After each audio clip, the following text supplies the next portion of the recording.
दूसरी मांग रखी। तीसरी मांग रखी कि जो स्टाफ लगातार निस्वार्थ भाव से समाज की सेवा करता है और अपने प्राण गंवाता है, ऐसे महावीर चिकित्सक स्टाफ को वीर रत्न से सम्मानित किया जाए।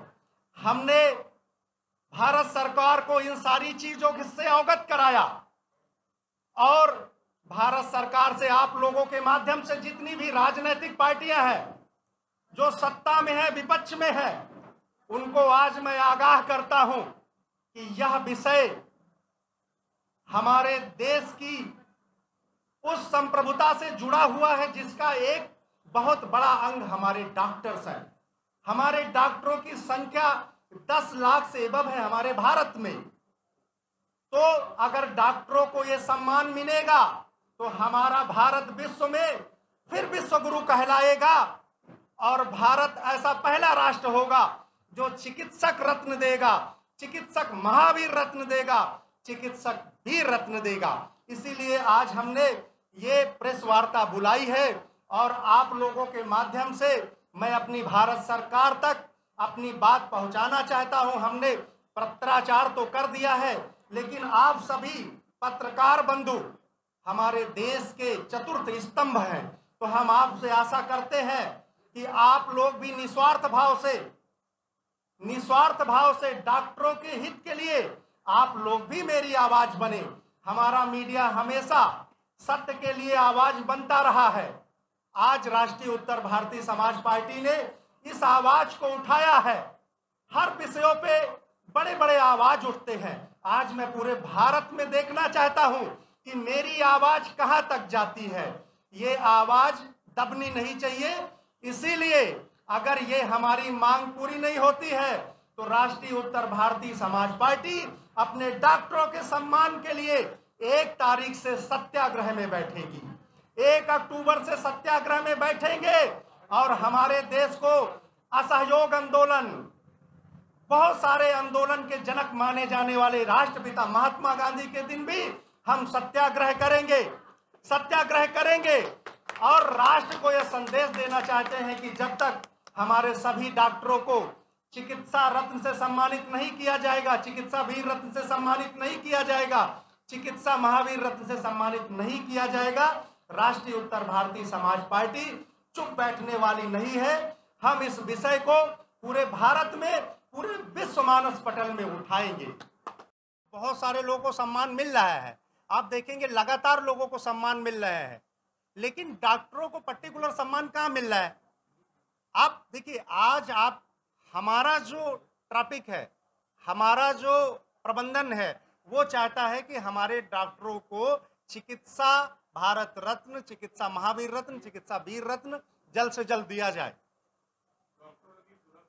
1 करोड़ प्लस है। 5 हॉस्पिटल मैंने गिना दिए उंगली में, 5 हॉस्पिटल बड़े हैं यहाँ पे। यहाँ के लोगों ने, यहाँ की जो सरकारें रही हैं, उन्होंने कोई काम नहीं किया है। अगर काम किया होता तो इनको कोरोना के दौरान लोगों को सड़क में बिस्तर नहीं लगाना पड़ता। इन्होंने कोई इंफ्रास्ट्रक्चर में काम नहीं किया। मैं इल्जाम लगाता हूं, हमारे भारत का जो इंफ्रास्ट्रक्चर है वो 0/0 है। बिल्कुल महाराष्ट्र में काम नहीं हुआ है। महाराष्ट्र में बिल्कुल 1 पैसे का काम नहीं किया। 50 साल में कोई भी हॉस्पिटल नहीं बनाए। जो भी हॉस्पिटल बनाए हैं उनको रंग में रंग दिया है, उनको रंगों में रंग दिया गया है। तो मेरा आरोप है, आज इस मुंबई की जनता को सुविधा देने के लिए यहाँ पर कम से कम 50 और अच्छे हॉस्पिटल की जरूरत है। हम एक राजनीतिक पार्टी है और हर राजनेता समाज का एक अंग होता है। तो समाज में जब कोई परेशानियां आती हैं, हमारा ये नैतिक जिम्मेदारी है, हम सबकी ये नैतिक जिम्मेदारी है कि हम उस पीड़ित पक्ष की बात उठाएं। और ऑटो टैक्सी वाले, वो चाहे और भी ऑटो टैक्सी के अलावा हमने और भी बहुत सारे आवाज़ उठाते रहते हैं, वो सारे पीड़ित हैं और पीड़ित पक्ष की आवाज़ उठाना हमारा कर्तव्य है। देखिए, ऐसा है, राज्य सरकार नाकाम है कि नहीं, इसका जवाब तो पब्लिक देगी। देखिए, ऐसा है, राज्य सरकार अगर इन विषयों पे अमल करती है, इन विषयों पे अगर वो अमल करती है, वो ऑटो टैक्सी वालों का 2 लाख लोन माफ करती है, तो वो नाकाम नहीं है। अगर नहीं करती है तो फिर नाकाम है।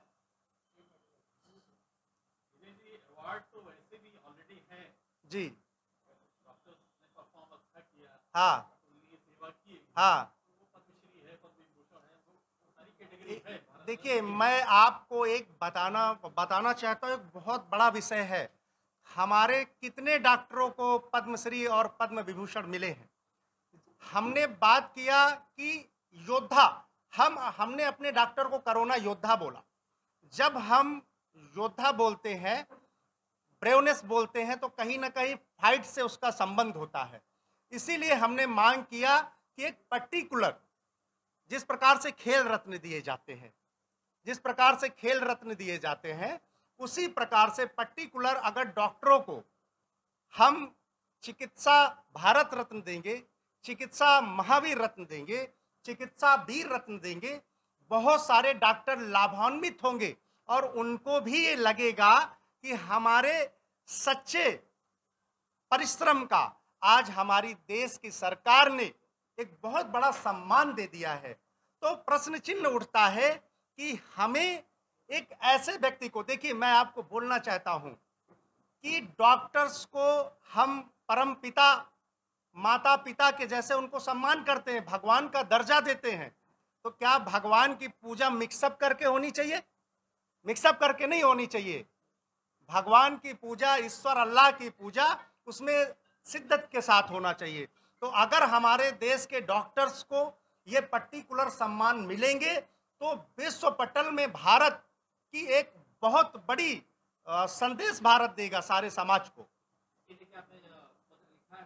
बिल्कुल, मैं हृदयिक स्वागत करता हूं और आज के विषय की ओर आप सभी लोगों का ध्यान अवगत कराता हूं। जैसे कि मालूम होगा कि माता और पुत्र का संबंध, पिता और पुत्र का संबंध, किसी छात्र के लिए, शिष्य के लिए गुरु का संबंध, उसी प्रकार से एक मरीज के लिए डॉक्टर का संबंध वो आदिकाल से विश्वविख्यात है। आप देखेंगे कि विभिन्न क्षेत्रों में हमारे देश की सरकारों ने समय समय पर विभिन्न संस्थाओं को पारितोषिक दिया है, उनको विभूषित किया है। लेकिन चाहे कोरोना महामारी रही हो, उसके पहले बहुत सारी महामारियां आई, लेकिन कभी भी हमारे देश की सरकारों ने, किसी भी सरकारों ने हमारे देश के डॉक्टर्स को, चिकित्सकों को, जो चिकित्सक टीम है उसको कभी सम्मानित करने की चेष्टा नहीं की।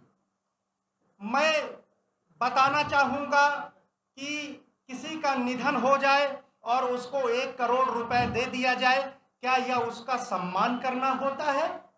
जिस प्रकार से हमारे देश की सरहदों में हमारे देश के सैनिक जब शहीद होते हैं, बड़े गर्व और राष्ट्रीय सम्मान के साथ उनको तिरंगे में लपेटकर जिस समय उनका पार्थिव शरीर लाया जाता है, हम समस्त भारतवासियों का सर्व गर्व से ऊंचा होता है। उसी प्रकार से कोरोना महामारी के दौरान हमारे डॉक्टरों ने, हमारे कोरोना योद्धाओं ने अपने जान की बाजी लगाकर देश की सेवा की है। जब हम घर में सोते रहते हैं, सरहदों में हमारे सैनिक रक्षा करते हैं। जब हम घर में थे, हमारी रक्षा हमारे डॉक्टर कर रहे थे, डॉक्टरों की टीम कर रही थी, नर्सेज कर रहे थे, वार्ड बॉय कर रहे थे। और आप देखेंगे कि ये जो हमारे ड्राइवर्स होते हैं, इनका कितना बड़ा योगदान था। एम्बुलेंस के ड्राइवर्स, स्टाफ, इनका योगदान हम भुला नहीं सकते। राष्ट्रीय उत्तर भारतीय समाज पार्टी ने आज 2 साल से मैं सरकार को वॉच कर रहा था, नियत को देख रहा था कि हमारे सरकारों की नियत कितनी अच्छी है। आप झूठे खोखले वादे करते हैं या सच में समाज को सम्मान करेंगे? पूरे भारत में आंदोलन और सत्याग्रह ये दोनों अलग चीज हैं। हम सत्याग्रह करेंगे, हम महात्मा गांधी जी के बताए हुए मार्ग में चलेंगे। राष्ट्रपिता महात्मा गांधी जी ने जिस प्रकार से हमको संवैधानिक अधिकार में, वो तब चले थे जब हमारे देश का संविधान भी नहीं बना था, तब भी उन्होंने किस प्रकार से, वो चाहे रंग भेद की बात हो, काले गोरे की बात हो, तब भी गांधी जी ने कितना बड़ा संघर्ष किया था। हम भी वैसे करेंगे। जब तक हमारे डॉक्टर्स को सम्मान नहीं मिलेगा, हम इसकी लड़ाई लड़ते रहेंगे, निस्वार्थ भाव से लड़ते रहेंगे। यह सच में समाज को सम्मान देते हैं। राष्ट्रीय उत्तर भारतीय समाज पार्टी ने यह सब देखते हुए अपने डॉक्टर्स, डॉक्टरी स्टाफ के हित के लिए हमने आदरणीय प्रधानमंत्री भारत सरकार, आदरणीय गृह मंत्री भारत सरकार, आदरणीय चिकित्सा मंत्री भारत सरकार, महामहिम राष्ट्रपति भारत सरकार को हमने पत्र लिखा। और पत्र में हमने क्या लिखा, हम आपको अवगत कराते हैं। पत्र में हमने लिखा कि हमारे डॉक्टर्स आजीवन करोड़ों करोड़ों लाखों लाखों मरीजों की रक्षा करते हैं। वो ऐसे ऐसे मरीजों की दवा करते हैं जो जिंदगी से जंग हार चुके होते हैं, लेकिन डॉक्टर्स दिन रात मेहनत करके उनके जान को बचाते हैं। क्या ऐसे महानतम डॉक्टर को चिकित्सा भारत रत्न नहीं देना चाहिए? अगर किसी को सबसे पहले भारत रत्न देना चाहिए था तो वो हमारे देश के डॉक्टर्स को देना चाहिए था, हमारे देश के डॉक्टर स्टाफ को देना चाहिए था। दूसरी मांग हमने किया कि जिस प्रकार से सरहद में सेना के जवान लड़ते हैं और जब वो महावीरता के कारण शहीद होते हैं तो उनको महावीर रत्न दिया जाता है।